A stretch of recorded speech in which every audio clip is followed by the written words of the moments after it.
Ini kan kita baru tahu juga ya bahwa ada laporan yang masuk. Nah, sepengetahuan saya ini yang saya lihat dari berita kemarin ada satu laporan. Kalau sisanya saya belum tahu ya. Nah, pertanyaan saya kenapa juga baru dilaporkan sekarang? Ya. Terus kemudian kalau merasa itu dirugikan ya, ini kan kasus sebenarnya sudah lama. Ya, kenapa baru sekarang semuanya up kan? Jadi saya ini juga sebenarnya belum menemukan motif. Kenapa di pihak sana itu baru rame-ramenya ya baru kemarin-kemarin gitu. Nah, terus saya juga mau membahas terkait dengan laporan kemarin. Ya, setahu saya itu ya yang dilakukan oleh si E ya mantan istri Akas yang pertama. Ya, laporan tersebut saya lihat juga pasal yang disangkakan 242 ya, kalau saya tidak salah. Sementara 242 itu dia menjelaskan terkait dengan memberikan keterangan palsu di atas sumpah ya, yang harus digarisbawahi adalah di atas sumpah ya. Sepemahaman saya di atas sumpah ini contohnya itu semacam seseorang yang menjadi saksi di sebuah persidangan ya untuk memberatkan terdakwa atau tersangka, yang dimana ketika seseorang memberikan sumpah keterangan palsu di atas sumpah, maka ancaman hukumannya memang 7 tahun. Nah, di ayat 2-nya itu dikatakan bahwa ketika pernyataannya tersebut memberatkan si terdakwa atau tersangka, ya, itu ancaman hukumannya 9 tahun. Jadi pemahaman saya ini, ya saya nggak tahu ya, kenapa pasal yang disangkakan itu pasal itu, saya rasa kurang tepat, ya. Oke, ini kan menyangkut dengan perjanjian palsu lah ya yang dikatakan. Ya. Alamat palsu. Akta palsu ya. Oke. Alamat palsu yang di daerah Purwakarta ya masalah ya. Dari sisi kajian kasih memang ada kejanggalan dari apa yang terbuat dan dibuat. Pasti. Jadi kalau saya melihat bahwa ini adanya persekongkolan ya antara FA dan juga E. Yang menjadi pertanyaan saya, ketika memang FA dan E melakukan suatu persekongkolan untuk menjatuhkan mantan suami mereka, tujuannya apa? Pertanyaannya. Apa yang akan dicari dari permasalahan ini? Apakah uang atau yang lain, ataukah hanya ingin menjatuhkan nama baik? Atau memang tujuannya selama ini kan klien saya ini isu-isunya sering diteror oleh kata-kata deportasi.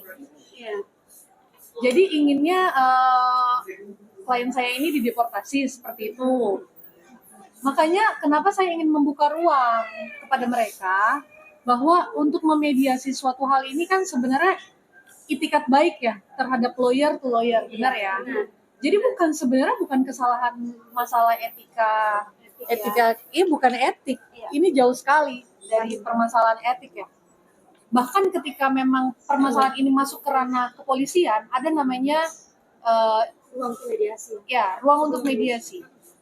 Yaitu namanya RJ. Di mana RJ itu pihak kepolisian pun akan menanyakan apakah memang sudah dimediasi sebelumnya. Ketika kita sudah masuk ke ranah persidangan, hakim pun akan menanyakan apakah pihak kepolisian ataupun sebelumnya sudah pernah memediasi hal ini. Jadi mengenai saya menghubungi Ibu E, dan saya pun juga menghubungi Bapak pengacara itu secara baik-baik, namun juga tidak pernah direspon. Dan yang menghubungi Bapak pengacara itu tidak hanya saya, ada beberapa podcaster lain, agar apa? Kita mau melihat nih orang yang mau bertujuan permasalahan ini menjadi selesai, kita temukan jalan tengahnya, atau tidak. Tapi kan ternyata blunder. Di sini kan maunya dari pihak sana itu adalah membesar-besarkan masalah. Kalau saya dari karakter kami, rekan-rekan kami itu selalu membuat masalah yang besar menjadi kecil.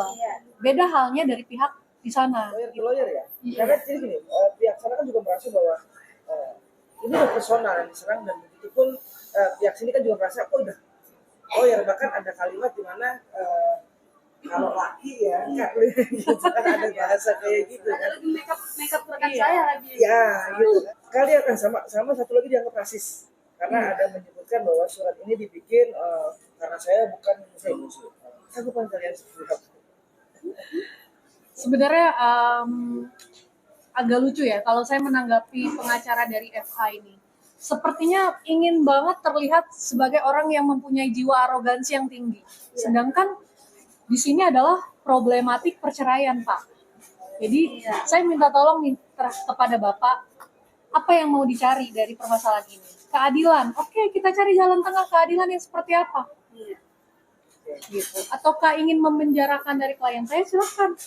Kami pasti akan upayakan hukum balik terhadap pembelaan untuk klien kami tentunya. Satu itu. Kedua, Anda sudah sangat menyerang pribadi saya. Bahkan ketika saya membuat suatu statement, saya tidak pernah menyerang pribadi Anda. Jadi di sini permasalahannya, ada masalah apa Anda dengan saya? Gitu. Oke, ini kan karena sepetak tanah ya, sawah ya. Sawah buah-buahan kayak. Tapi kalian nggak gentar ya menghadapinya, santai ya? Oh, Kita santai. kita santai sih. Jadi untuk mengatasi sebuah permasalahan, kita tuh nggak perlu tergesa-gesa. Tidak perlu membuat isu-isu yang sebenarnya akan menjadi fitnah.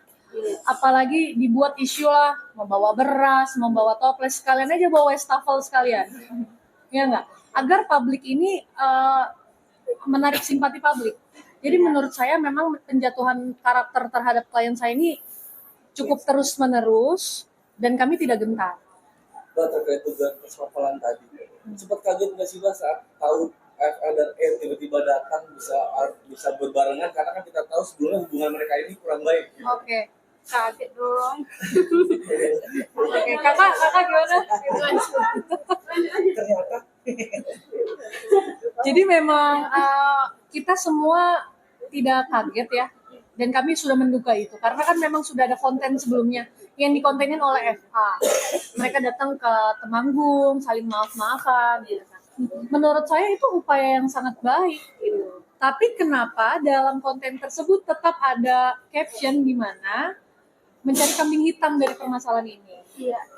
Sekarang duduk bareng aja deh semuanya, rame-rame, kita islah bareng-bareng. Kalau di Islam itu kan ada namanya islah, agar permasalahan ini tidak berkembang terlalu besar, karena nanti balik lagi impactnya, ada impact hukum dari permasalahan upaya-upaya hukum yang telah mereka sendiri buat gitu.